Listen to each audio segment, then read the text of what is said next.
That's bullshit.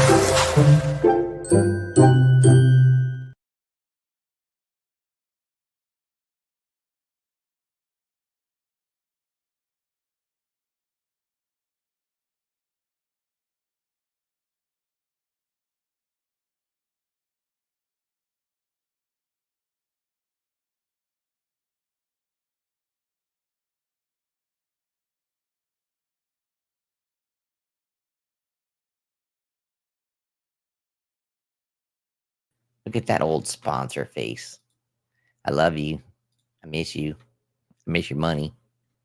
I miss your help running this thing. So here's a question, guys. Should I keep the StreamYard account? Because it literally renews like tomorrow. And it's like $500 fucking dollars, 400 and some dollars that I really don't have these days to spend on stuff. But it seems like this is always kind of fun to try to do this shit, you know? Like my office at home is such a mess. 3D printers and more 3D printers and that stacked there, hidden behind the pretty frosted windows. All right, 5 people. Come on, get us some more people in here. Comment. If you're here, comment on who you are, because there's no fucking way you were here in 2005. So maybe you were, and I want to know what old school bros and sisters do I have in the house. Alyssa Clock, however you say her name, the one that is with the Kick brother, Fred Kick's squeeze or manager or whatever. I don't know. I don't want to be rude, but Alyssa's Alyssa. She was Alyssa before she was Fred Kick and Alyssa. So mad respect to her. She corrected me last night when I did the other broadcast. I mentioned the guy with the snowflake ball python. That you guys can hear me and everything, okay, right? We're good. Everything's good. The guy with the snowflake ball python was Alan Bosch. And the thing about Alan Bosch was he's a big dumb fuck. And I mean, it said no hate speech, but listen to what he was doing. And she reminded me of this in our conversation because I was like, what the fuck did he do that was so stupid that I'm not remembering? And she said 33% hets. So Alan bought a possible het male and bred it and actually produced a ball python called Snowflake. And it was a really white piebald. And he used it as like I'm an awesome breeder because I made a solid white pied from possible hets. Right now. Look, Bods, I'm still incredibly sorry about all the tribulations you had from the hurricane. I'm glad to see you're finally finishing your last of your reno. People that are near and dear to my heart, some of my earliest, I say my earliest customers. I was one of their earliest suppliers and, friends. And I was able to, I think, introduce them to a wider world of things than ball pythons. And that kind of tickles me. So if I wasn't the one to do that, then just let me keep believing that I was, please.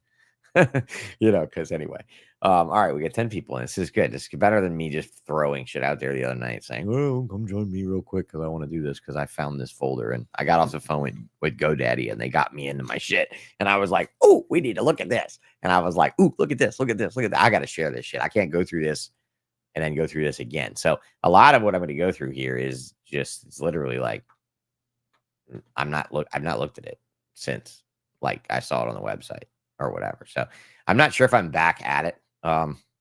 Guys, Jeremy and Jeannie, I'm not sure if I'm back at it, but I would like to be sometimes, but then I think about all the bullshit that was last time, and it was like having to defend myself and my position in the reptile industry and what did I do again? MJ, what did I do again? I don't even remember what I did, but it was major. Like I ended a country or something. I don't remember what I did in my almighty power, but it was pretty interesting. Like the caption said something. I ruined something, but I didn't ruin anything. But yeah, I don't want to get into that. Like I just really wanted to come back and be like, oh hey guys, look, I know something. I know someone that you should hear from that hasn't ever done a podcast that has something to say. Anyway, yeah. And you're right about that. Like, dude, honestly, bullshit everywhere. Keep your head up and legs closed and eyes open. Yeah. That's good advice. I mean, that's good dad advice, Yeah. All right. Anyway, It was no one was here in 2004. Well, you were all older people, so you were all on Earth in 2005, but no one present that can comment in the live feed comments was present in 2005 at this show, which sucks. And you know what I'm going to say too? I messaged Brian Potter because I found a couple of Tinley Park photos from galleries from 04, 05, I believe.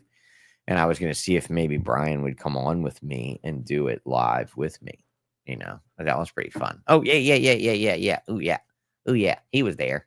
He's one of my OGs. Chad. Yes, you were.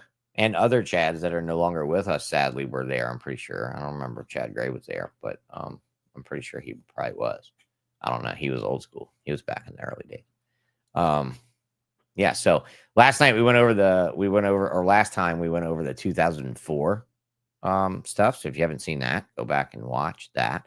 And dude, hit the like and subscribe button. If you're not subscribed to this, subscribe to it. And maybe you guys will make me want to renew this fucking StreamYard thing, I mean, I do like doing this as long as people are having fun and learning, and it's not me having to defend myself and stuff.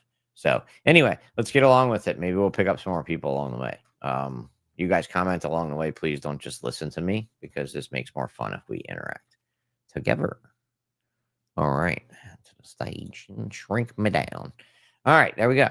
So here we are at the opening photo that Seal used to take every year. And this photo was obviously the amphitheater thing that's outside and slightly down from the, that's basically underneath the North Tower rooms. Thanks, Lori. That feels good. Anything better here than TikTok feels good. I don't think it's a bad thing. I fucking hate that thing. I don't even have it. So. Like when people are like, "Ooh, look at the TikTok I just made," and they send me a link to it, I don't watch it because I don't use it ever. I don't have it on any device. Fucking blows. Anyway, yeah. So here we go. If you go back to the 04 picture, notice the sky. Like this is how every nice morning when we wake up in Daytona is fucking beautiful. It's clear. You have this like slight haze coming off the Atlantic Ocean, and that is what that is, by the way, folks. That is the Atlantic.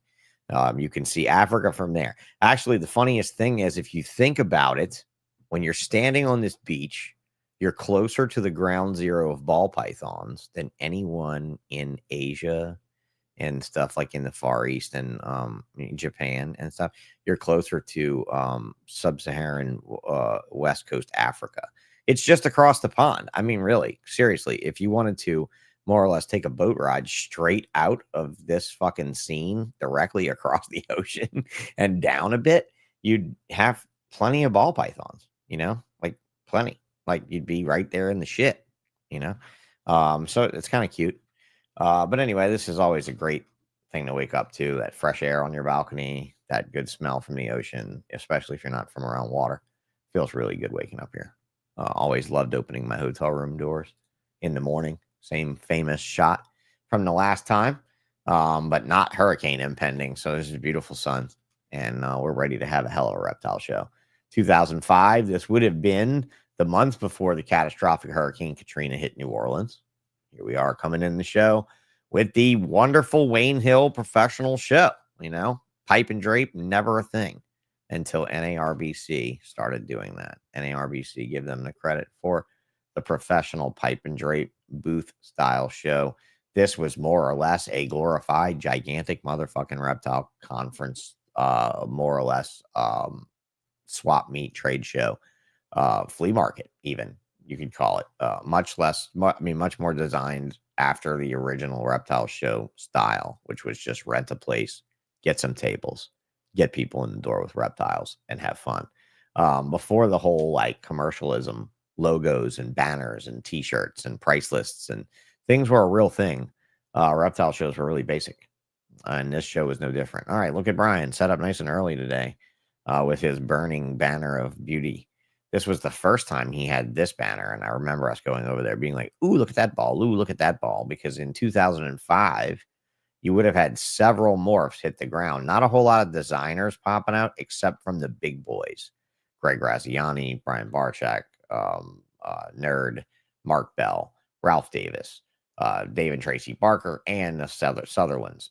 Dan and Colette. I named them all just now. I named them fucking all just now. Tell me I'm wrong, motherfucker, because you were there.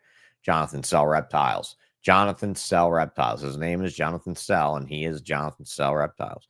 And he does sell some fucking awesome reptiles. So if you want anything and you're watching this broadcast, I vouch for this fucking dude. This dude's solid as shit. I vouch for most of these people in this chat, like Lori and John. They're all customers of mine. This dude, yeah. Oh, and I was going to talk about that quirky. Yes, Vin Russo had a catastrophic fire yesterday. I found out about it this morning. It's very non-public for some reason. There are people that are like buying up Vin Russo stock to try to get him back up and started again. So if you have Vin Russo stock in boas and ball pythons and stuff, I highly recommend that you try to put your best foot forward here and donate to a friend, brother, and mentor in need. This is one of the old schools. This is one of the geniuses. He wrote books. He's made an enormous impact in captive herpetoculture in America and abroad with boas and ball pythons alike. So Vin Russo, please, like, thoughts with him. And it's going to make me cry thinking about the stress that puts on the man that's done such great things and helped me out for many years. So yeah, definitely keep him in your thoughts. And if you have any Vin Russo stock, please think about donating it back to the man if he's interested in it. So, or something from it. So, yeah, Bullish, it's good to have you here after a great day in the market again. You know, another hell of a good day. Oh, I got to dry my eyes. Oh, man. I hate being pregnant with all this fat. It's making my emotions just awful. All right. Yeah. So, awful stuff, you know, very, very bad to see. And I know the industry will get together for him. I messaged Brian Potter earlier, and I was like, "Did you know Vinny had a fire?" And he's like, "No, I hadn't heard that." So I was like, I got him on it too. So maybe they can help out, you know, because I know that auction power can be really helpful sometimes when people truly deserve it. I was lucky enough to be on the deserving end of a lot of help from you guys when I got injured. And look, doing podcasts like this and not like not forcing special content on Patreon is one of the things that I feel I can do to try to help pay people back for all that they helped me get back and started again. 13 years ago this past, like, few weeks ago, actually, July 4th, 13 years that I've been a paraplegic from a tragic fall. And you can see all that shit online. You can search it. You can AI it now, actually. You can go to Grok or GPT. I prefer Grok because I've actually corrected Grok on some details of my life. So the most accurate depiction of my life and my history in reptiles is actually on Grok, you know, including family tragedies and such, and my accident and all that details are on AI, which is interesting. Very interesting to be able to search yourself and see like all of the history of your life and what you've done, you know. But anyway, Jonathan, you're welcome, bro. You're solid, dude. Always have been. Well, I miss seeing you and your wife at every Daytona that I don't make. All right, on with the show. I'm not seeing up close any people. Here's Pete Call. Here, same old thing, you know, same old stuff. Where I'm like looking at big fat old guys, thinking, who is that? Let's see who else. Steve Russus's guy here, his buddy. I never remember his fucking name. Yeah, that's Pete. That's Steve. Or that's Steve. That's Pete. Sorry, that's Pete. That's Steve wearing the Russus shirt. I miss Steve too. Steve was fun. This would have been the Daytona. He got thrown out of the hotel for smashing glasses on the piano in the fucking bar. He was singing like Frank Sinatra, having a good old time. Smash, crash a glass. They fucking threw his ass out. It was fun though to watch. Oh, there's my cousin Mark. Look at that great photo of Mark standing there with his hands in his pocket, not doing a motherfucking thing. Oh, my cousin just had a stroke last year, guys. He's right side paralyzed now. So both of us are fucking paralyzed. What the fuck? You know, and there I am with my green shirt with my little Abercrombie shorts with my little green embroidered things on them. What a fucking, I can't say that word anymore. Anyway, I was looking trim and fit. Look at me. I was like a little boy. I was a little boy. I was 25 years old in that ass shot. Oh, great stuff. Anyway, am I the only one having fun here with this? Oh, John Berry, the Brit. And this would have been a year that he actually decided to come and vend all the way from Europe. But I mean, he was also promoting his book that he was writing. I believe taking photographs and gathering information and contributors and such. See if we can see some pictures on these. I wish we could. Doublehead albino pieds. Look at that. Enquire. British can spell. Is that actually a way that you can spell it? Maybe it is. All right, well, here we go. What was that? What is that? Black pastel, blah, blah, blah, 7,500. Black pastel cinnamon. So they are, well, what the hell? Yeah, black pastel cinnamon. He was calling them black pastel cinnamons. $7,500 a piece, guys. Okay? You got to realize that. That's not bullshit. That was the price. Yellow belly, 4,400. Right down here in the corner, I believe, is what I'm looking at. Yeah. Het ivory / yellow belly female, 4,400. Piebald, 4,500 for a female. Piebald male, 4,000 in 2005. In 2003, we paid like 14 for one. Okay. All right. All right. Love seeing these old pictures of me and jealous we weren't there. Would have told me to be a part of Reptile Expos. Yeah, well, the thing is this is the deal. Would you all have had the balls, no pun intended, pun totally intended, to buy this stuff and run with it when there was only a handful of us in shows with it, and ball pythons were still one of the shittiest reptiles in the industry? No one fucking wanted them. No one fucking liked them. No one cared about them. No bullshit. Like, you really had to have a lot of faith in a future of a marketplace to spend this kind of money on these little worms that everybody disrespected. Like, people were, you had old school guys walking by like, that's a fucking ball python. I gave you $5 for that. Like, dude, 70-year-old men left and right doing that because they grew up in the hobby. Actually, look, hey guys, I'm gonna actually remove this for a second, and I'm gonna tell you this. I just was at a herp show in Slidell, Louisiana this past weekend, and working with Dan and the other guys from Florida is an old school guy. Man, I always forget his fucking name. I remember his face, but he worked at Tom Crutchfield's. He was one of Tom Crutchfield's managers at the Big Gator Farm and then at the reptile facility and stuff. And we were talking, and he was over there with my guys talking and with some younger people that were into ball pythons, all having just, just an interest in the conversation. He said, dude, the crazy thing was to see Mark Bell and Tracy Barker and Ralph Davis and them show up at Tom Crutchfield's place and start looking through normal ball pythons. And he was like, what are they doing?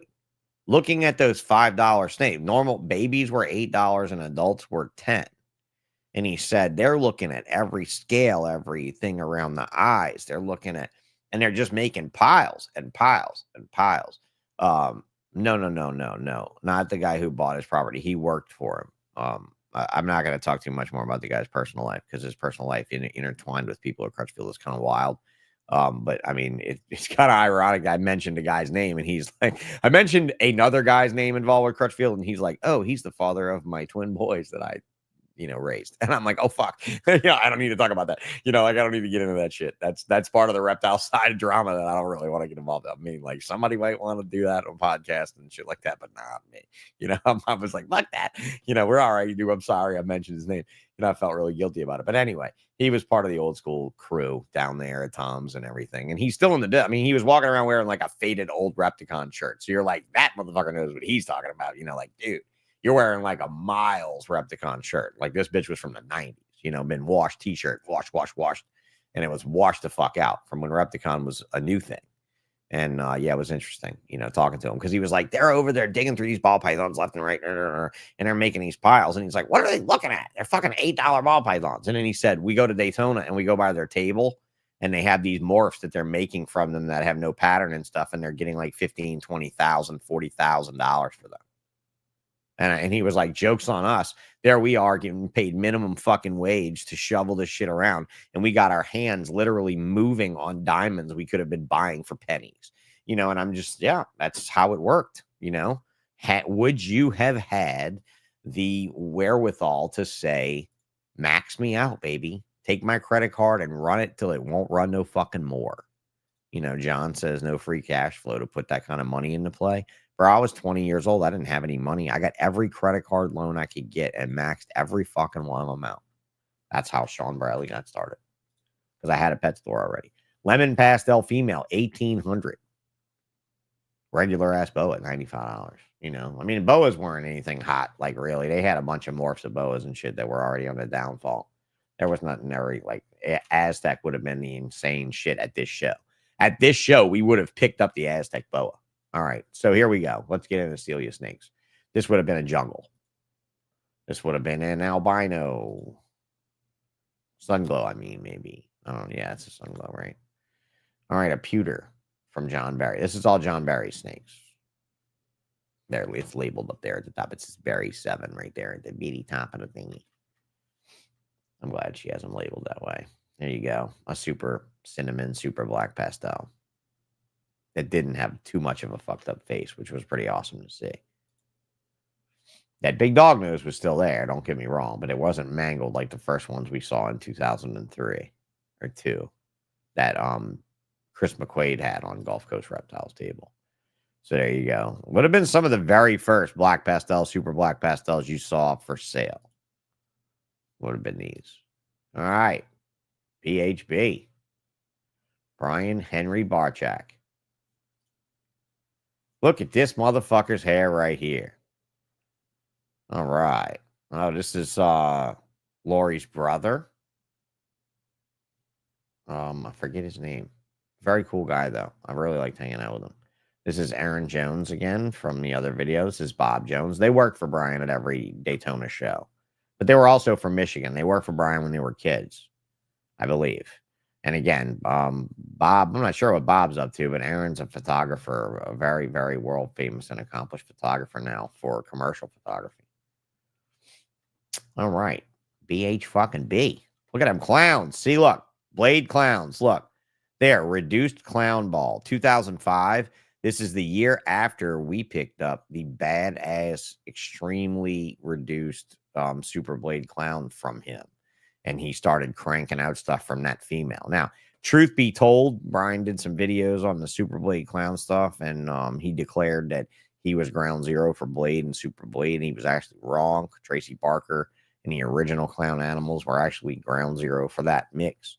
And Brian happened to make these animals by breeding a het clown pair. The het female actually belonged to our mutual friend Jared Carr, who may watch this video. But yeah, his female het clown, I believe, is the one that cranked those out. So you see this big, giant, wild caught sugar ball back here that nobody thought was genetic back then. You know, that was fuck. That proved out to big money. You know, leucistic ball here. This was an ivory that he was calling that. The flatline clown was just a Super Blade clown desert ghost, I thought, or something like that. It was a desert ghost thing. Because Ralph got Desert Ghost from Kim Bell in these years. Because I turned it down, and I shouldn't have, because I didn't think Desert Ghost was going to be all that crazy genetic and everything. It seemed like they were just hustling off something that wasn't all that hot.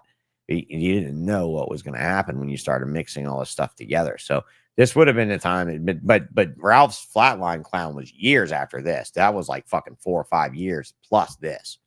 You know, that wasn't in 05. Like 05 was basic clowns. You didn't have morphs of clowns, you know, at all. You know, guys, bring on the questions if you have them. So, yeah, I'm trying to look at these animals in these cases.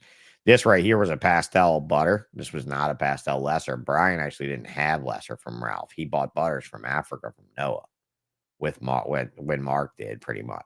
Well, after Mark did. Noah kept. That was when Noah started breeding shit in Africa. And a lot of people didn't realize that motherfucker was really smart. And he was at these shows. Every Daytona show, Noah was walking around in his African outfit, like in his like robes and shit. Oh, here you go. Albino clown. So that would have been the very first clown morph. And that would have been Brian's. BHB hatched that out. And that's an albino blade clown. A gorgeous animal. Insane. Like, I think it was worth like fucking $40,000, $50,000 or whatever when it hatched. Pictures weren't stunning. I mean, think about these pictures back then.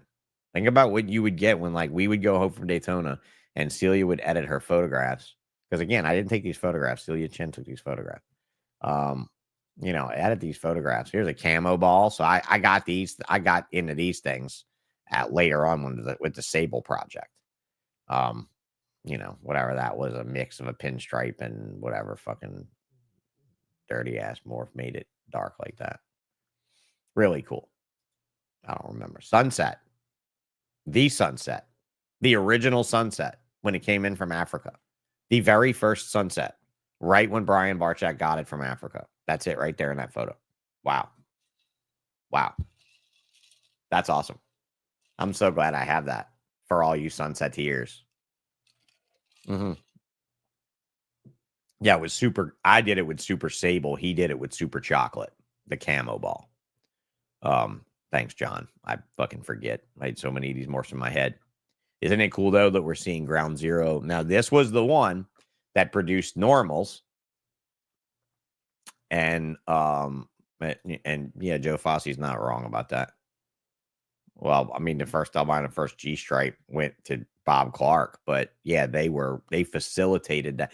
See, the thing is this: the guys that facilitated these snakes from Africa like to think they're a part of it, and I like to think that they are a part of it. However, they aren't a part of the people who put up the money, took the time to breed it, went through the trials and tribulations, advertised it, brought it to sale, shipped it at risk, blah, blah, what the fuck ever, bro. Thank you for going to Africa for me and buying this for me and doing that for a fee. Doesn't mean you're the fucking man. You know, I don't know. Like, I'm not shitting on Joe because he's an old name, you know, and stuff like that. You know, you'd have to ask him exactly where those two animals went. But Bob Clark ended up with those two animals. So I don't know if it was Bob buying him from Joe, if Joe facilitated it from Bob. There was another guy in Africa every year buying for Bob, shipping them back. He's at the shows too.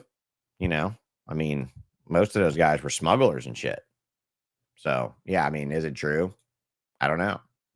You know, it's one of those things like I can't fact check that because that's before me, bro. Like, that's like I started in 2000. I started in this realm of motherfuckers in 1995, and that would have been proven out. That would have happened in like 88, 9, 90 ish, something like that, if I'm there, right? So my impeccable memory in my life is not serving me right.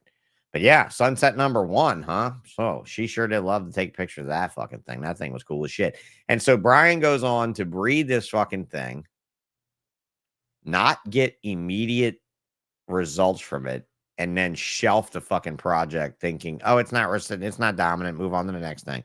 Because I'm telling you right now, everyone wanted the next dominant thing that they could just breed everything, that was how everybody was buying property and building these buildings and amassing this wealth from these animals. They were literally, you know, there you go. So Joe brought them in through Noah, and those guys were the first to produce them. So that's it. Like, that's it. You had like, because Bob had a guy in Africa after that buying for him. And I believe that guy was in Africa for them for that. But yeah, these two animals probably went through strictly like Jonathan said. Jonathan's a Florida resource for that old information as well. Better than me, more credible than me, you know. All right, what am I looking at here? Vanilla, right? Sulfur, vanilla, something like that. Something that's going to make fire. Something that's going to make a black-eyed leucistic. The year that Wilbanks and Clark made these, they actually named them fires and super fires or whatever, black-eyed leucistics. And then they went on to the Viper ball. Hang on a minute. Let me finish on this. Then they went on to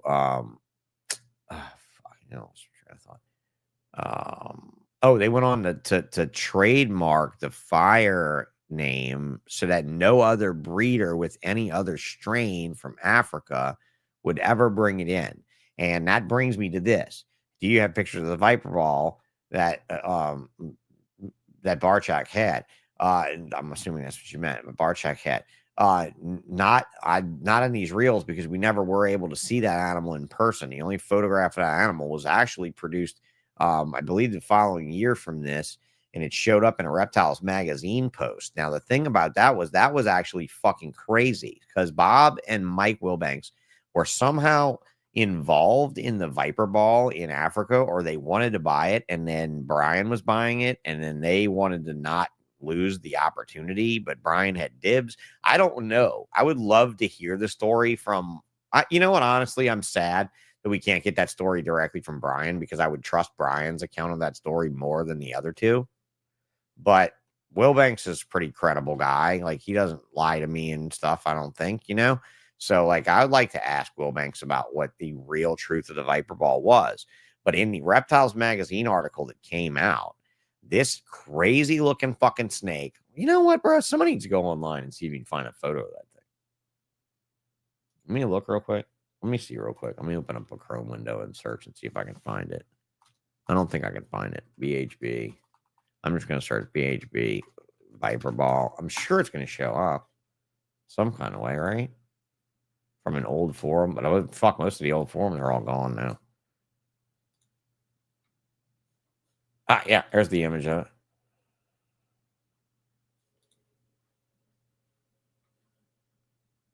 What the hell?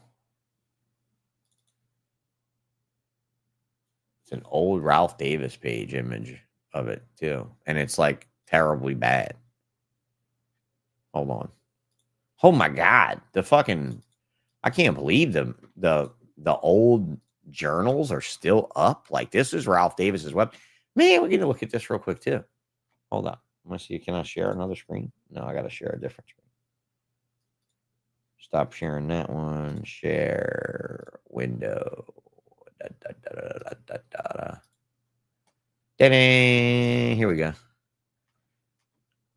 Yeah, it never proved that, according to them. I don't know how accurate that account really is. Open image in a new tab. Here we go. Now we can zoom in on this motherfucker or what?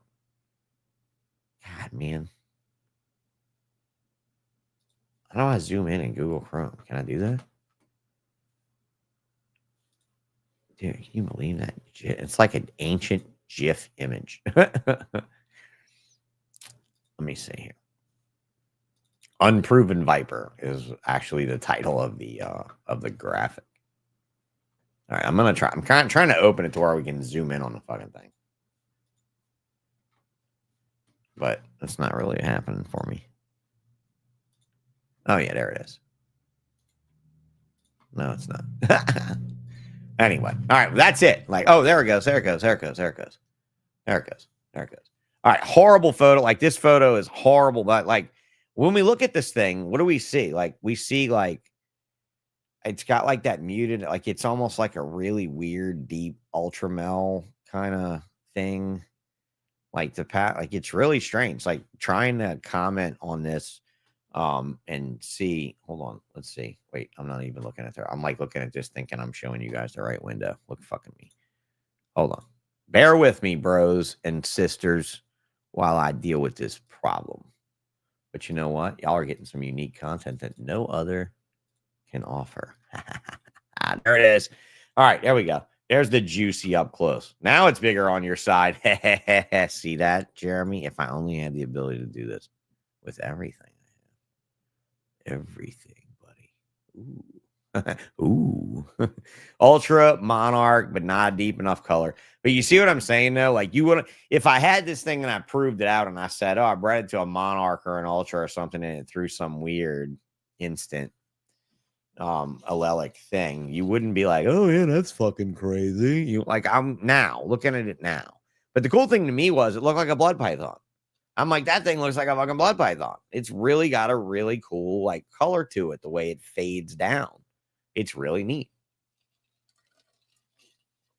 So back to the story. I'm glad you asked about this animal, because Ryan was getting it from Noah, and Mike and Wilbanks, Mike and Bob won it. So they were trying to work out something where they were co-owner in it. Well, it didn't work out that they were co-owner in it, I believe. And then it comes out for Tinley Park. It's pictured in the newest issue of Reptiles Magazine. Now, the Tinley Park icebreaker on Friday night for vendors, the beer and food and stuff, was always sponsored by Reptiles Magazine. And this night, they would always put the newest next issue out on the tables for the vendors to peruse and see their ads and their competitors and yada yada and the articles and the layouts. And then Sandy Quinn, who was the salesperson for reptiles, would schmooze around the little party and try to sell advertising to everyone, right? I mean, it seems like a normal industry thing, right? Well, that night, the fucking magazine on the table at Tinley Park, I'm pretty sure it was Tinley '06. It might have been Tinley '05, the show after this. There was no March Tinley show then. There was only an October show. So it was every year, 2 months after Daytona. So all the cool shit that hatched after Daytona, that because Daytona's early. Daytona's the third weekend of every August, the third complete weekend of every August. If the first weekend is a partial weekend, like the Sunday is the first, then it's going to be the fourth technical weekend in August, right? But it's the third weekend that's an entirely whole weekend every single August. And then Tinley Park is the first weekend of every October. So everything that would have hatched in the 2 month period or month and a half period shy of Daytona to Tinley Park showed up in Tinley Park to be showed off, right? So Tinley was a hot ass show too, because although you didn't see the same cool shit at Tinley 2 months later that you saw in Daytona, guys. When you got on the ground, you went running to Barczyk's table. I did too, because I was in a wheelchair. We were running the nerds table, running the Barczyk's table, running to the Bells, not Bob Clark, because he didn't ever do anything innovative. All he made was shit to sell. That motherfucker never kept a thing long enough to make a thing of a thing ever in his life. He just fucking hatched it, sold it, or bought it and sold it, I should say. Anyway, the Viper ball in the magazine, the photo of it, this is the photo from the magazine. Like, this is the clip from the magazine. This was like a scan, right? It was a scan, because that's how from the magazine. And the article said, animal owned by Brian Barczyk, Mike Wilbanks, and Bob Clark. And Brian lost his shit. I would have lost my shit too. I would have fucking lost my shit too if I would have bought the animal and done all the risk getting it in, and these motherfuckers had a claim on it. I don't know. So, like, there was some drama and static about the animal that almost makes me wonder if the animal proved out, maybe wouldn't it not have gotten to the scene because of the drama? I'm not sure. It would be nice to ask them now if you really actually think we can get an honest, straight answer from the living, And I mean, I'm not sure about that. I mean, I'm like, again, I said, I'm pretty sure Mike would be straight with me, but, you got no other side of it. So, yeah, no way it would be a hybrid, bro. It was definitely a full ball python. They weren't doing any. Noah wasn't doing anything like that. And I mean, you'd have definitely seen it when it came in. But I mean, unless you did see it when it came in and it was a hybrid, some shit he was trying to pull. Because remember, Noah was not shipping these animals out right as soon as they found them anymore. He was shipping out babies that he was breeding, that he was lying to us, telling us they were the first ones in the world. That's what he did with the champagne. And that really fucked up the champagne market fast. Champagne was the first one to drop like a fucking rock. And it came out for like $25,000, and literally you could buy one for like $1,500 like the next year. It was nothing. It was a fucking rock. It dropped like a rock. Anyway. This would have been fires in the very beginning before black-eyed leucistics were even made, right? Like, or right when they were made. That would have been like just a spider, I guess. A nice spider with a fat-ass jaw. I mean, geez, that thing's got a thick head. Clown. There was your Blade and Super Blade clown stuff from Ryan. Really nice, but not as nice as the ones we ended up making. But these were pretty fucking nice. But they were coming from that pair of hats that him and Jared Carr had bought from Tracy Barker. Here's an ivory. Pastel ivory.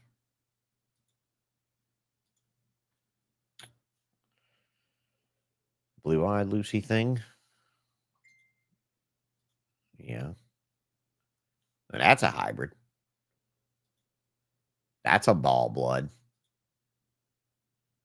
You see it in that animal. Why the fuck he had an angry ball, whatever they call it, ball blood, whatever. Pastel clown, very cool back then, was a hot item. This was like a shocker. I remember this being like insane. Not insane now, but it was fucking insane then.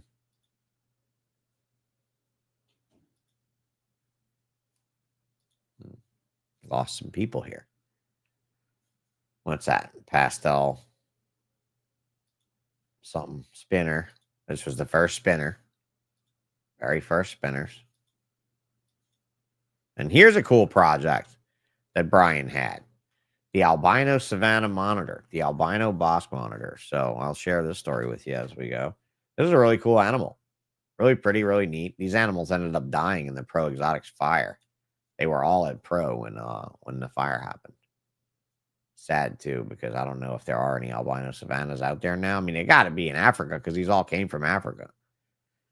So apparently there was a guy, he was knocking the top off of termite hills because that's usually how you look for ball pythons and Bosc monitors, BOSC, which is in Africa what the savanna monitor is actually called. So an albino Bosc monitor, he was knocking off termite hills, roofs looking for Bosc monitors and bush baby ball pythons that like hatch out and go in there, or clutches of ball pythons that were laid in there.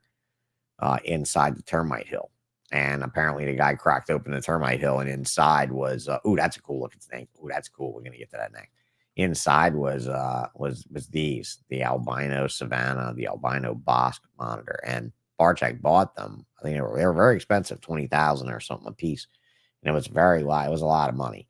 Or at least that's what he told everybody. That's what Brian was telling all of us at dinner. And he bought these animals, and then a couple weeks later, the guy that, or Noah, called him up and said, hey, you know how you bought all those Savannah monitors and we talked about you buying them all so nobody else would get the project? Well, somebody found 2 more. And so he had to buy those 2 to keep the project stable and keep it out of the marketplace and everything. So, all right, let's see what else we got here. This is a cool fucking snake, guys.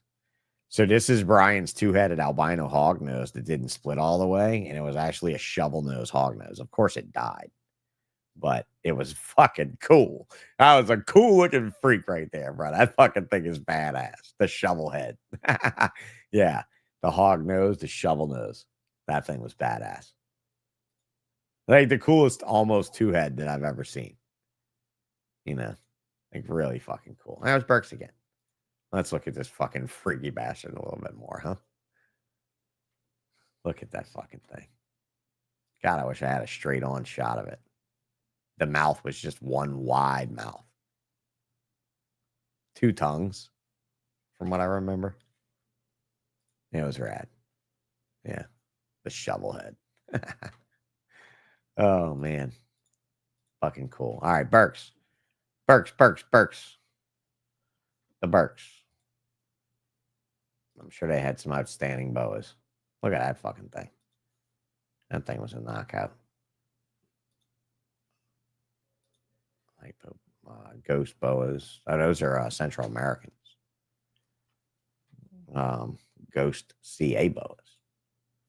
Shoo, that was a nice sun glow back then, bruh. Bitch was sweet. The Burks had it going on. Rest in peace, Tom. You were a great guy. You were a great fucking man. 20 years this year, guys. This expo. 20 years this year. Look at that hypo arabesque boa. Interesting.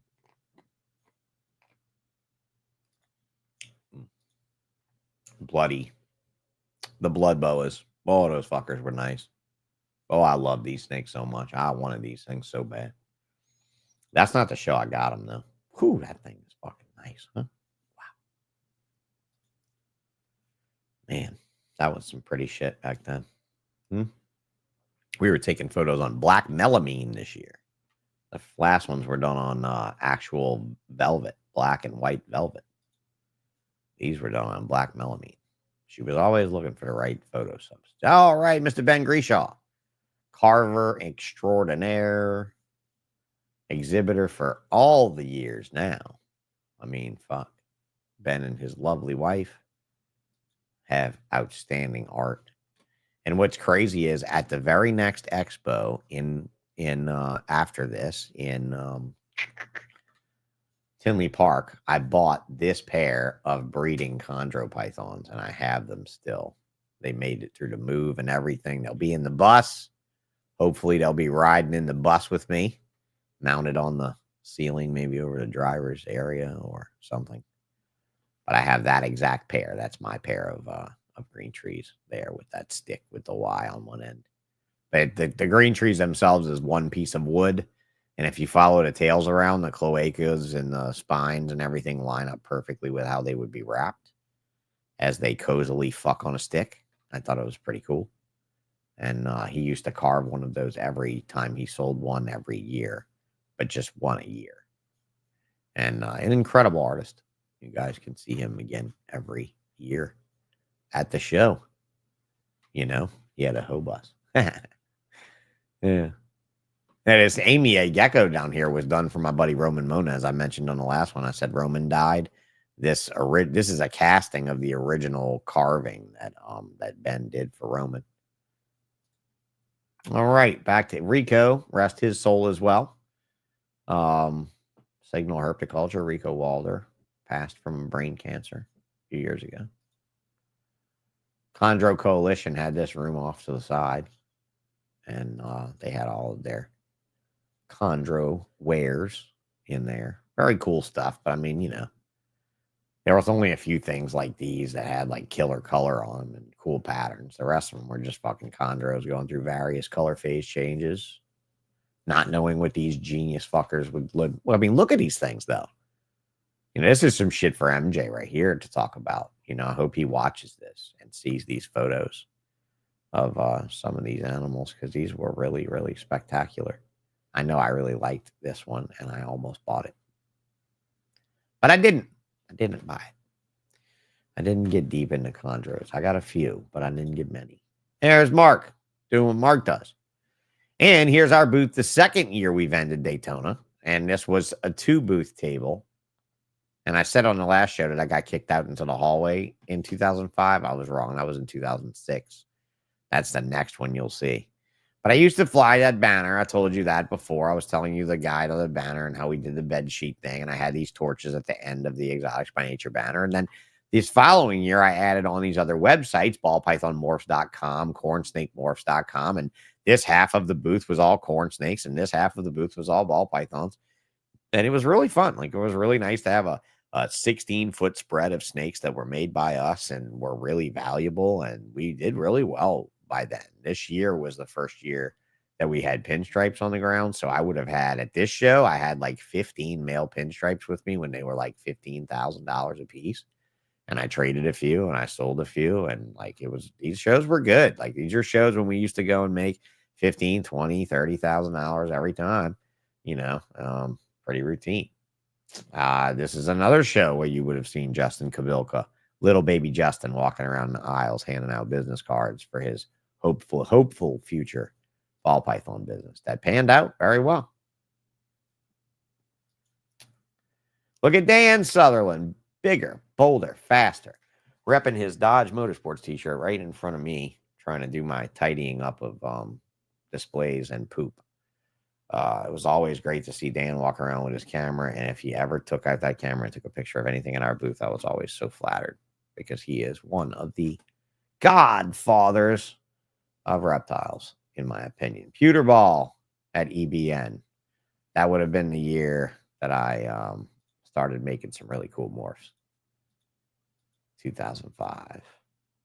That was a Woma ball that we got from Kevin at that show. Not a Hidden Gene Woma, the original Blando Woma, which I ended up doing some pretty cool shit with, actually, without a head wobble. Pastel Lesser thingy? No, that's the butter. That's the Queen Belinda Lesser I bought from Africa that year. That came from Africa, from Noah. And that was a weird lesser from this Queen Belinda normal he had. It was a very weird snake. That snake made weird snakes too, and made some really cool shit. Leopard boa we got from Hans.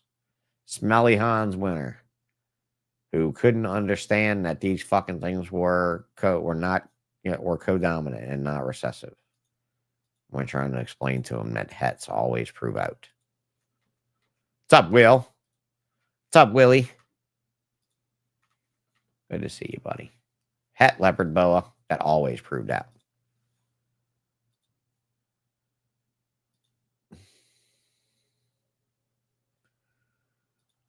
That was that weird shit that we hatched that year? No. All right. That was a sunglow we had. Really nice one, too. That was a nice animal.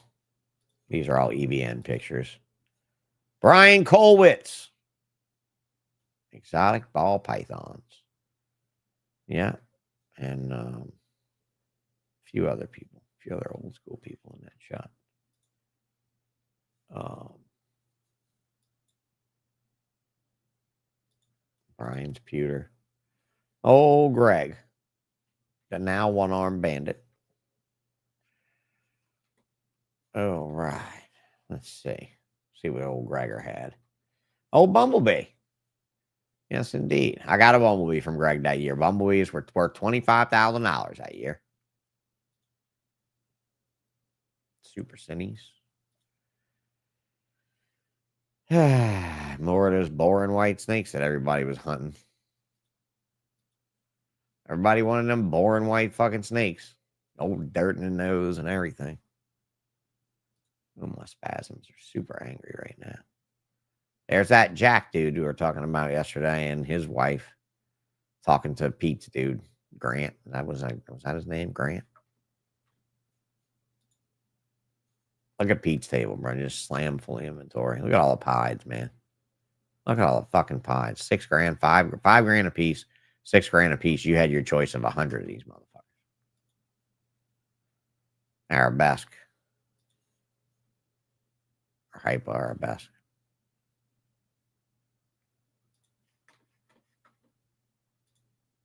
That's an interesting assessment there, bruh. That's a really fucking interesting assessment there. And I wonder if it wasn't. And I wonder if it isn't, if you couldn't have bred that out of it if you'd have done 2 generations of breeding from it. But I never bred one of its babies back to it. I never got it done. Let's not talk about that fucking can that I never opened up because that's probably another million I left on the table. This is all Pete shit. You know what this is? This is a super jungle. That's a super jungle. That's what that is. I think in 2007, I bought those animals from him. God, my legs are angry as fuck. There's Amy Mack looking amazing at the booth when John's not there. They're divorced now, I'm pretty sure. And there's that caramel albino Argentine boa, caramel motley Argentine, and motley Argentine all chilling in that display. And they were $7 grand. There's Donnie. This is a show he got arrested at. This is the table we got arrested at right here. It was right out here in the open of the hallway. That's Michelle, Lady Dragon. That Donnie and Michelle are a couple.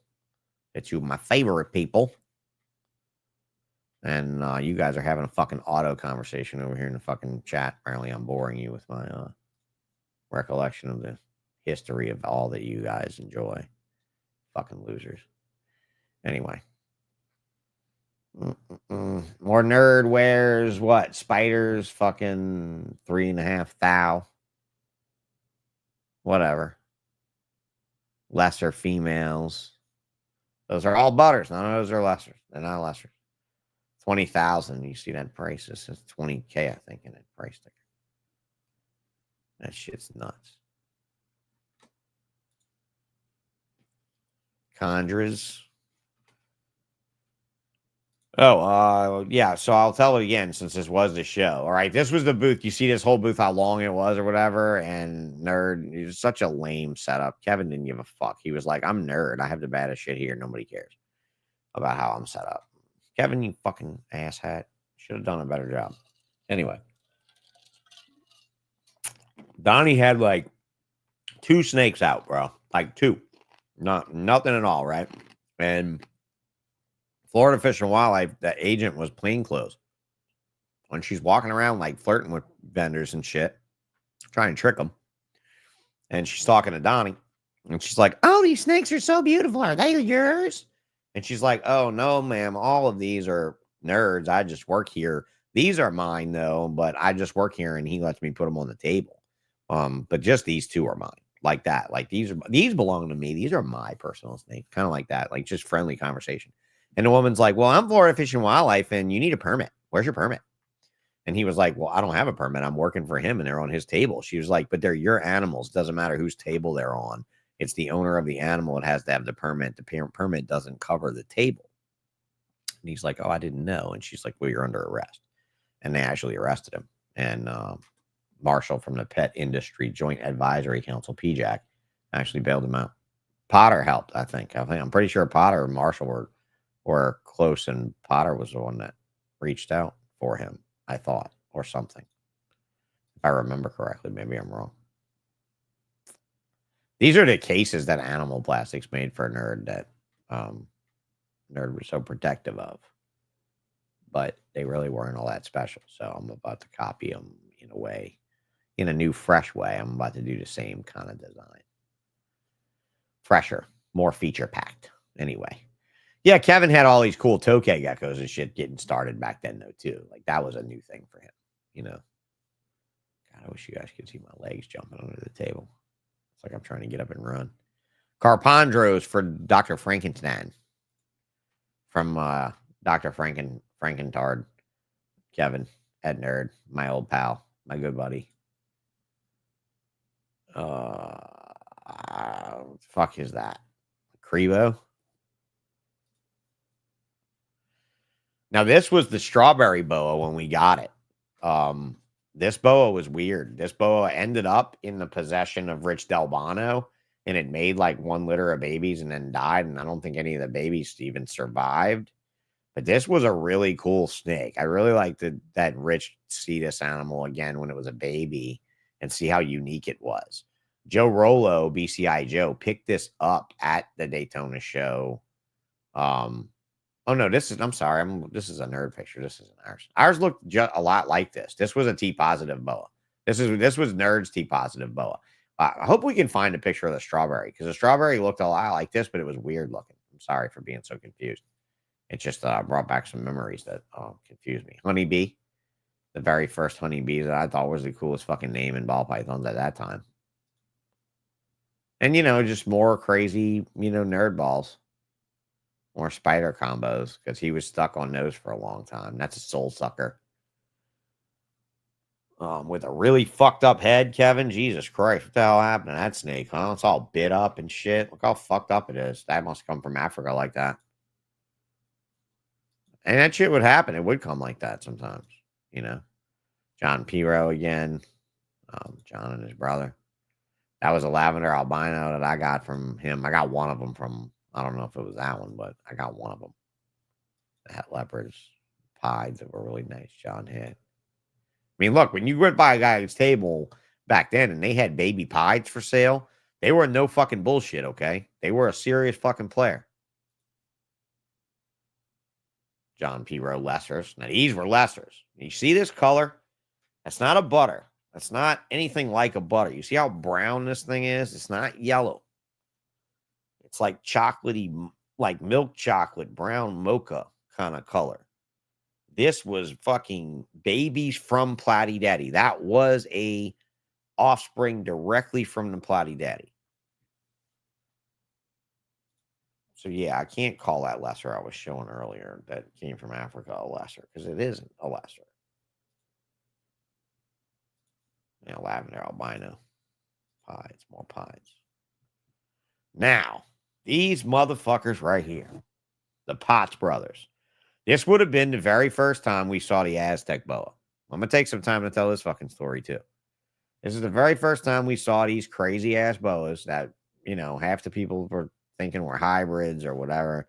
I thought this was a gateway drug. I was like, this motherfucker is bad. I was like, if it produces and it looks like a pure Colombian, we are going to do a lot with this snake. We are going to do a lot with this shit. But the way the story went down was a fucking weird-ass thing, right? You see how many of these animals they have? You see? Like how many? We got one of these animals after this show. I don't remember which one we got. We got one of these fine motherfuckers, though.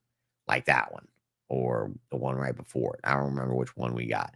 But we got a really badass one, right? I hope that's the end of the picture. So I can end on this story. That's a good story to end on.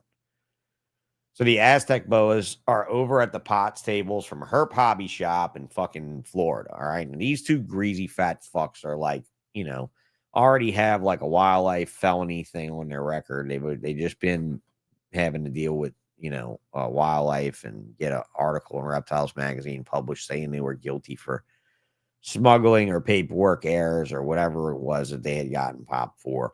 But they had a shitty store down in, where was it, Jonathan? Oldsmore. Oldsmar, something like that. A shitty shop down there. Her hobby shop. Probably still have it, actually, because I don't see these fuckers do anything other than this for the rest of their life. But they have these snakes, and they have a whole case full of them. Okay, and this is 2005. Okay. Her hobby shop. One of the worst pet shops I've been in. Yeah. No doubt. These are some greasy, nasty fucks. Okay. And again, no hate speech on this channel. This is only honesty. Only honesty. They only moved a couple blocks away, but they're still like, yeah, I'm saying these two fuckers cannot do anything new than that. There is no way in the world these fuckers they're gone. They're very much here. And you're like grossly overweight. Well, one of them was a huge fat guy. So you think with all these motherfuckers that have been on this thing that died from various health reasons or whatever, that these might be two of them, but they're not. No, they're still here, shining like the sun. It's all good. So Aztec story. All right, so here's the story, right? I'm vending the booth. I'm wheeling the deal and trying to blow out my pinstripes that I got fucking piles of, right? And my lovely fiance, Celia, that took these photographs, calls me from a table in the show saying, hey, can you leave the booth for a minute? Can you let Mark run it and come see these snakes? And I'm like, do you want to buy them? And she's like, yes. And I was like, no, I don't want to come see them. No, I'm not coming. No, I need you to come see him. No, I need you to come see him. You really need to come see him. Okay, let's go. Let me go look at him. Okay, so I'll go over there.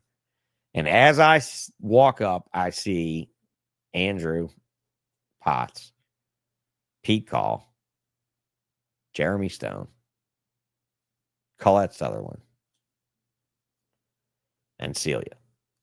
Right? Unless I mentioned Celia twice. She wasn't big that year. She lost a lot of weight that year, so I don't mean to mention it twice because it wasn't like that. All right. This motherfucker, I walk up and I'm like, what am I looking at? And he shows me. I'm like, oh, that's nice. That's cool. That's really neat. And he's like, okay, now Sean's here. I'm going to tell y'all the deal. We have this new boa morph, and we're calling it Aztec. And we're offering it to you guys for the very first time today. I'm like, okay. And I said, so what's the price? And he said, they're $25,000 each or $35,000 in trade, and we will not accept ball pythons in a trade. Okay. And I'm like, what the fuck are you going to take for money then? None of these motherfuckers right here are going to pay you real money, dude. You're a greasy fuck. You're not going to get their money. There's just no way it's going to happen. And I'm just thinking in my head, this isn't going to happen. So I'm like, what do you mean no trade for ball pythons? Yeah, we see you ball python people, how many you're putting out there at the prices you're putting them out. This isn't going to last. We can't afford to take that on and have it tank on us. I'm like, okay, well, the price is going to go down. But when you have an older breeder, yeah, you have a blood Aztec. That would have been like my number one dream snake to make, bro. Like, but this is in like the ground zero. This is when no one owned an Aztec boa but the Potts brothers. Not one fucking Aztec boa was out on this day that this was taken. Okay. So he says, we have 7 males here. And I'm like, all right, bro. Well, first of all, you only have 4 of us here, right? Pete, Jeremy, Colette, us. That's it. And when it comes to boas, you have like Mike and Stephanie on the West Coast, Jeremy, Pete, Colette, Tracy. But Tracy didn't buy boa morphs. She just fucked with her own selective breeding and stuff. She wasn't like out there trying to actively buy stuff. So like there was no one else. Like if I had to say, hey, Potts brothers, who else are you going to call to offer these to? There was crickets. I mean, they were offering on kingsnake.com classifieds like any other snake, right? Like there was no way that these motherfuckers were going to find a boa rich genius person that it's going to be like, oh, here's $25,000. I'll take an Aztec boa. It's going to be a great project. That's it. So he says the price 25 or 35 trade, 0 ball pythons in trade. And he looks right at Pete. And he's like, all right, Pete, boas, this is special. And Pete looks at him with like this level of disgust. And he says, I wouldn't buy that fucking snake from you. I wouldn't take that fucking snake from you if I thought it would save you from being an obese, nasty fuck. Some shit. Cut the fucker down, right? Like cut the motherfucker down horribly. And walked away. And Jeremy being Pete's little fucking ass dog, Jeremy was just like, oh, okay, no, I'm out. No, thank you. No, I'm not interested. I'm not interested. And he walks away. And then Colette, being the sweetest, most apologetic and friendly, sweet person she is, Andrew, I'm very sorry. I'm not interested in this. It's too expensive. It's very pretty. I really like it a lot. And if they come down in price, I'd really be interested. And it's ironic that she ended up having her Inca boa or whatever, right? That popped up, which is basically a Central American Aztec. It's kind of weird. But she's like super polite and she leaves. And it's just me and Celia and 7 males. I'm like, okay, let's talk about a ball python trade. And Andrew looks at me, bro, I told you already, no ball python trade. And I said, well, you stupid fuck, boa constrictors united, just walk the fuck away. Like, I don't know what you want me to do for you, but you just showed me all my competitors walking away from your price. There's no fucking way I'm buying this snake for $25,000. And there's no way I'm giving you $35,000 in trade. That's not 100% ball pythons. I'll give you 3 male pinstripes for it today because my cash price on a pinstripe is $15,000. That's another $10,000 more than you want. That's 40, right? $45,000 in trade. $45,000 in trade value. You said you wanted 35 no ball pythons and you said you wanted 25 cash. And I'm offering you my cash price on these balls today if you just take one. Now, granted, guys, I had 25 male pinstripes right then. So I had plenty of fucking pinstripes to go around. Casey Lazick took 2. After these fucks took 3. All right. On with my story. I'm going to wrap it up, but it's an interesting one for you boa Aztec people. We leave without the boa. Celia's like, can we please give it more? And I'm like, fuck you. No. This is not Pete. This is not all these other people. These are grubby fucks. No, I've been buying corn snakes from them since I was a little kid, and they're not worth this kind of money, right?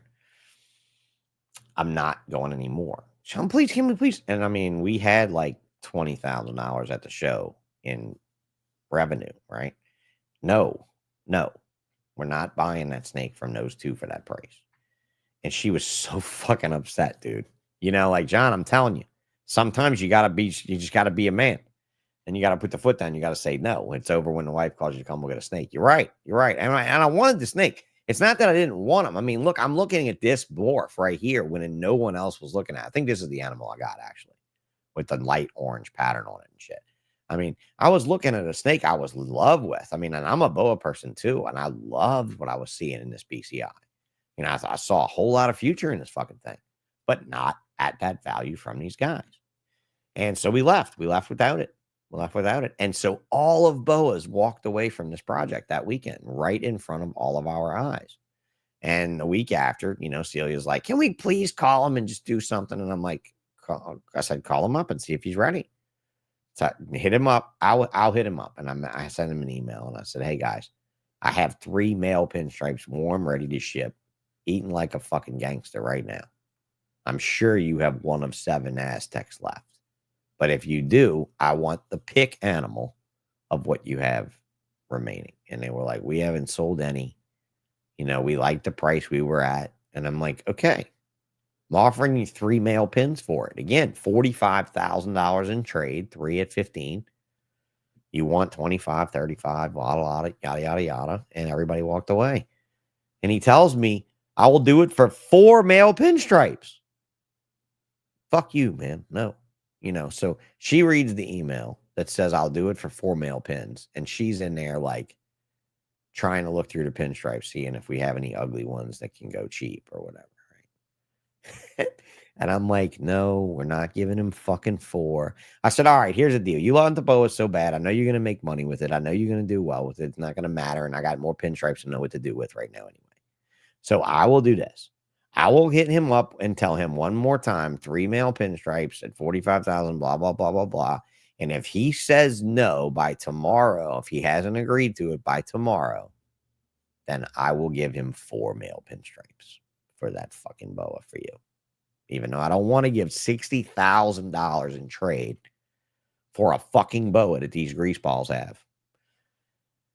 Okay. And she's happy, right? So she goes to bed happy, and we wake up the next day, and she's all like, oh, when are you going to message Andrew? When are you going to message Andrew? I want to pick which one I want. And I'm like, I'll message him in a little while.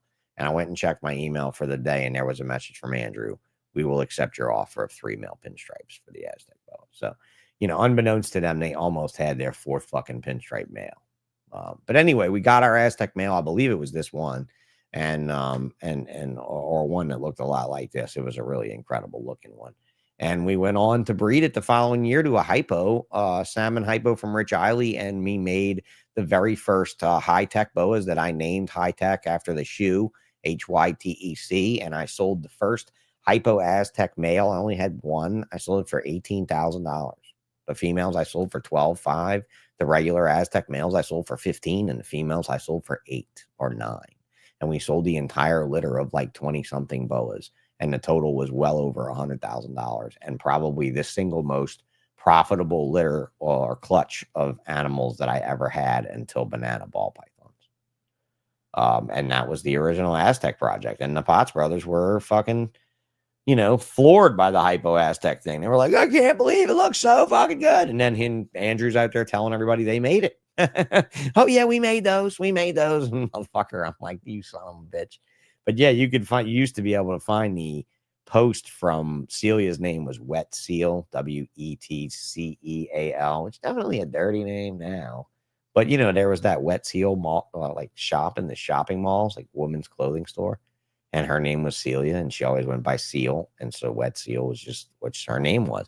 And her post was from Wet Seal, and that post was the introduction of the Hypo Aztec boas in 2007. We're calling them high tech, and they were some incredible looking animals, man. That shit was absolutely stunning. All right, that's it. Daytona 2005, down in the books on YouTube for the perpetuity of life. Now I don't have to worry about having a website and uploading these fucking photos no more and all that stuff. I can just do my thing there and let it go, let it fade into the black and fade away. We also got to look at the Viper ball in this episode. So if you guys missed that part, go back. Or is this website really still up like this, dude?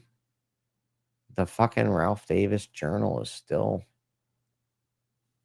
up. His whole about page and all that. I didn't know RalphDavisReptiles.com's website, the original site with the birthing record and all that's still here.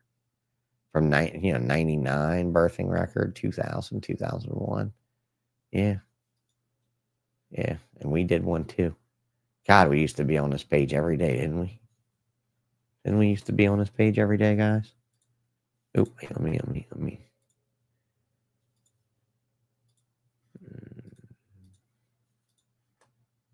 Yeah, this one right here. Used to be on this page. Used to be on the birthing record. Used to be on the Ralph Davis Journal page, wherever the journal was. Home. Let's see. Yeah, man. Thud Interactive. I remember when he had this website made, and it was a really cool site when resolution was that small. You see how little it is on the screen? That's how little resolution used to be on a computer screen. That used to be a whole screen. Set size and all. That dates you, doesn't it? RDR gear. What did we have here? Where is the tattoo page and shit? Because Celia had a fucking Ralph Davis tattoo. They all had Ralph Davis tattoos.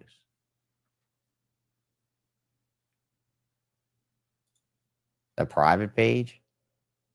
I don't know, bro. Where? I'm going to find it. Let me see. Where's Ralph's words? Unproven traits. Ralph's words. Dude, he used to do some fun shit with this, man. I mean, everybody would come here and read his shit. and everything. Ralph's World Journal, Community Resources Podcast, the community. Damn. Midas tattoos. There it is. There it is. There's the tattoos. Where's Celia? There's Celia, number 8. That was Celia. No, that wasn't Celia. That's Pete Frost. This is Celia's right here. No? Yeah, that's Celia's. 5/20/03. She covered it up now. She had a Midas tattoo. It's covered up by a Transformer, by a 1980s Optimus Prime now. But that was like on the, like right above her ass. And I'm like, bro, why not fuck my girl? I gotta see that. Seriously, motherfucker. He thought he got a kick out of that though, bro. He was the dominant man of everything. You know that? Yeah, you still have some of the stick-on tattoos? Yeah, that shit was funny, bro. That was the year he had those stick-on tattoos, and everybody was going nuts over the Midas tattoo thing and all, and people were getting them tattooed on them. This Rob Stone, he worked at Pro Exotics back then. You know, a bunch of these guys worked for Ralph, though. You know, I mean, Rennie was just a friend. Raul, just a friend in the forum. You know, whatever. Some that got him and didn't want to say who they were. This motherfucking crazy asshole that actually got it and put the name on it, too. This is not Photoshop. The dude actually had Ralph Davis's name tattooed on him. That is some next level fucking bullshit right there. That is some unbelievable shit. But that was your first time. You're vending this year for the first time? Really? Finally? 20 years later. That's fucking great. Yeah, that's awesome. 20 fucking years, bro. So, yeah, congratulations. My very first show was 1995. So this would be my 30th year if I went. Maybe I should go. Should I go?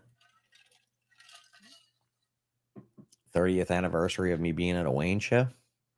I mean, 30 years. Long fucking time. Yeah.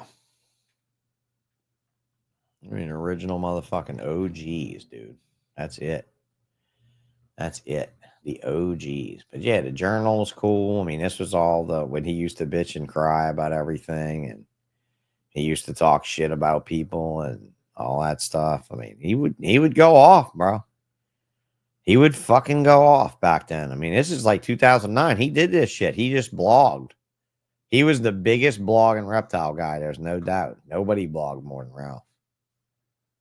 But yeah, wow, he had done more in 2017. Yeah, I know he's still doing shit. I know he's still around. You know. So y'all be vending. Anybody got any badges they can hook me up with? Be me and my kid. If anybody's got any Daytona badges and you got an extra one, let me know. I might not. I was thinking about calling Wayne and getting a table because, you know, I have the new cages and stuff. And, oh, that was something else I wanted to show y'all. I had you on here that I had it in my car, but my kid took it out because it's for her room. But this is one of the signs that I made on the machines. This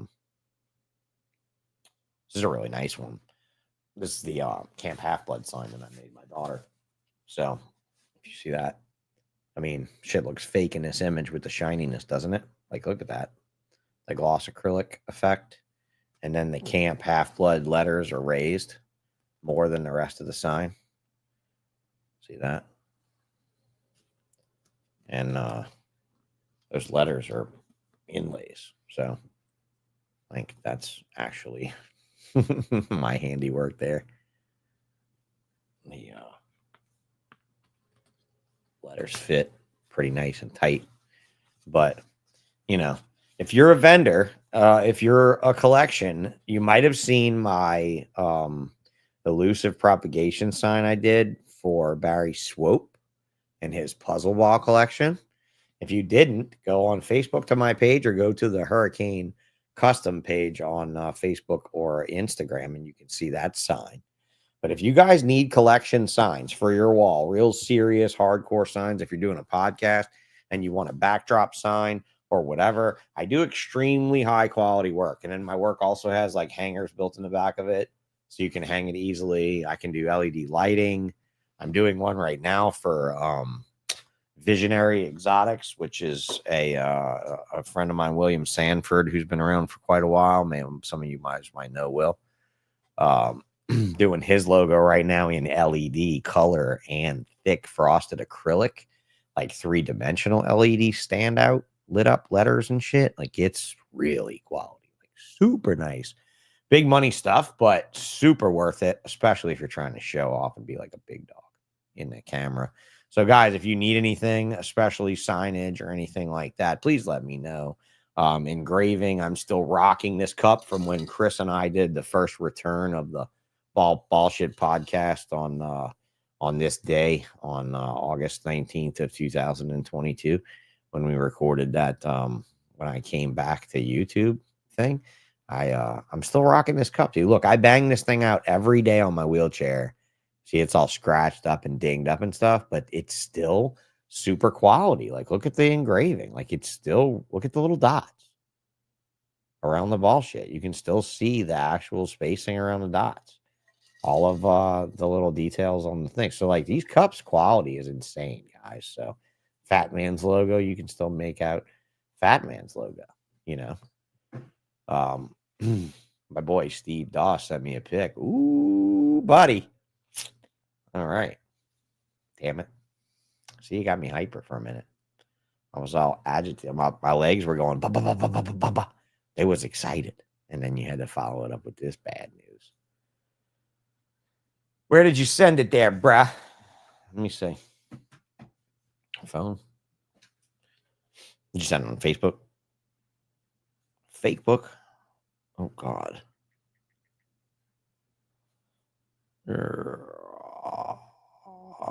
Stevie. God damn it. Send it again. It's like this was sent before the message was approved from the thing. Yeah, send it again because, like, you know, I got Stevie on.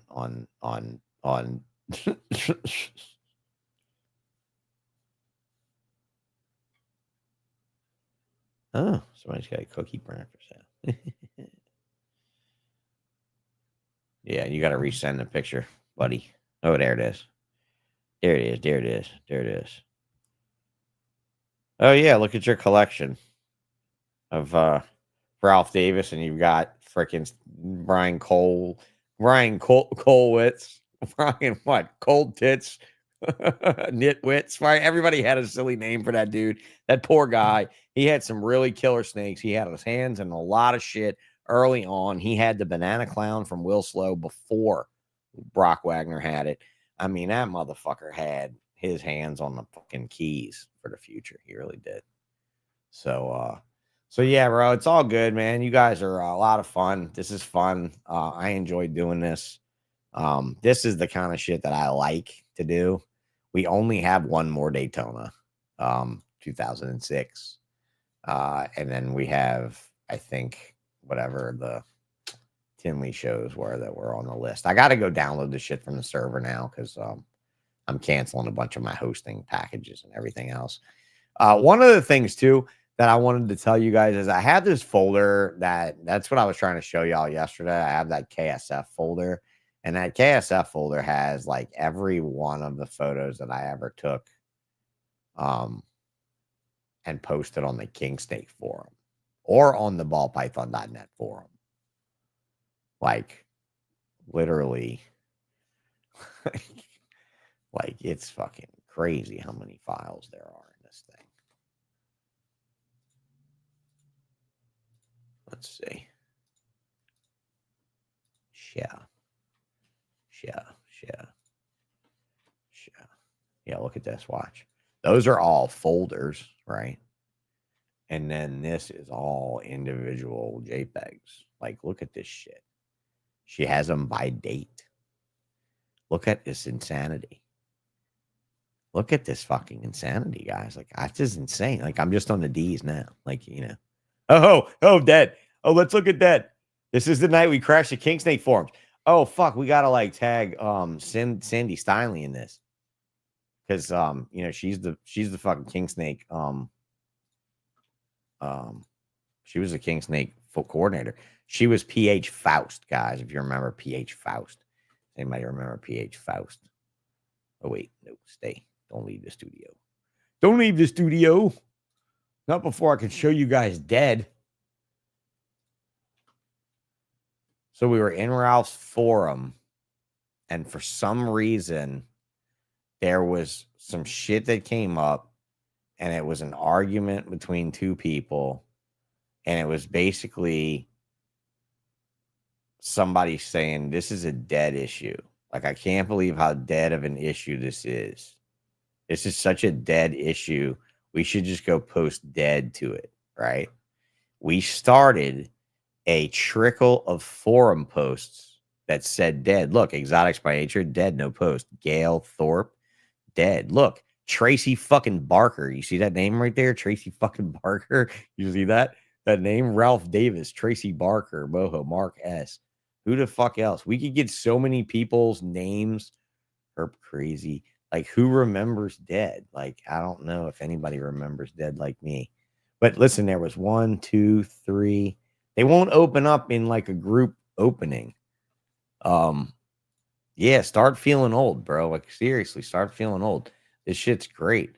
Like, like, this is page after page. That's the first. Oh, okay, that was the same one before more people posted. But I took screenshots of them.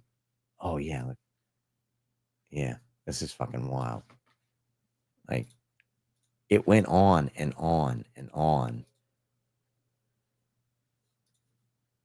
Yeah, look. It was like page after page after page after page after page after page. Yeah, that shit was great. So yeah, like the things that we did in those forums in the early days, you know. I mean, I have so many fucking photos, dude. So many photos that don't make sense. Photos of the dogs, you know. Like, this is some shit we did when we had crazy snake money. When we had crazy snake money, and my gorgeous fucking Asian partner, almost wife, was like, I want this dog. Look at that fucking schnauzer. That dog died. That dog fucking died. It didn't make it. It was too small. It actually didn't make it. Had to have a refund made on that dog. The dog actually died. But look at it. It's fucking like, it's a teacup schnauzer. There was one we had called Abby, was her name. We bought her for like all the money. And I named her Abby Normal because she was super fucking. Yeah. Yeah. Look, this is one of the blackheads. Also a great picture of Celia. I'll be honest. You know. I'll be honest. This is a good picture after she lost weight and everything. She started playing tennis and everything. She's very healthy. She's very happy. It's a good time in our young lives. And we had amazing snakes like this in an amazing facility like that. It was clean and new. Everything was wonderful. Everything was great. Look at that black-headed python, huh? Wow. That was a fucking incredible animal. Absolutely incredible animal. But yeah, I'm going to make a gallery of this thing because this fucking thing, I mean, we'll be going through pictures on that thing for like hours and hours and hours. But we will have a lot of fun shit because there's a lot of good stuff on there. There's also a lot of pictures of like my original facility and stuff on there.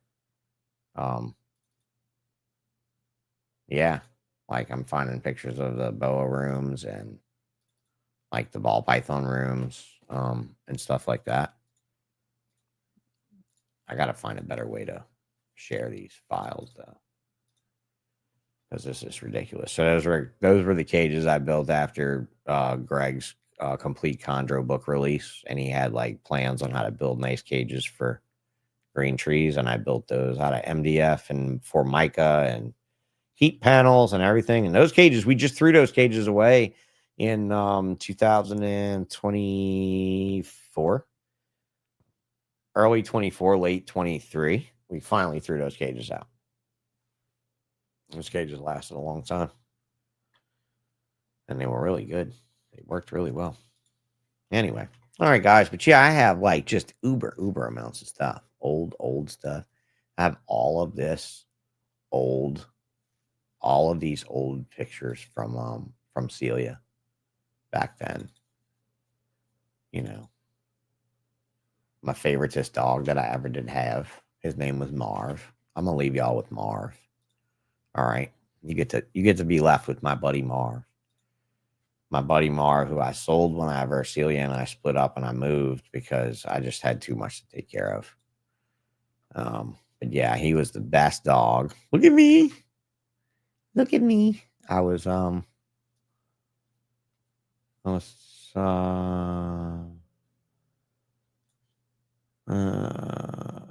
doesn't have a date stamp on it anymore. It's the download date stamp. That would have been like 2005, something like that.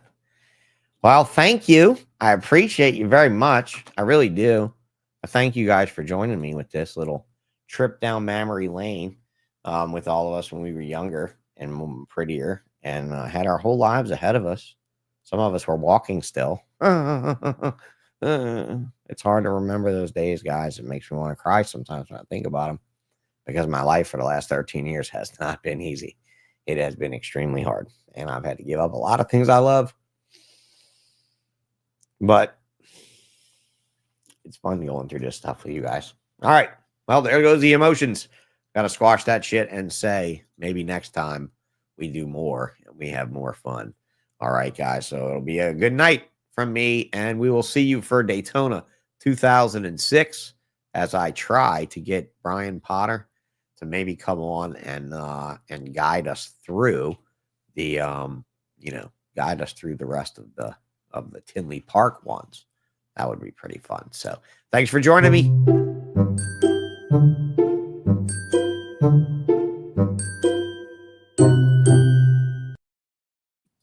Bye.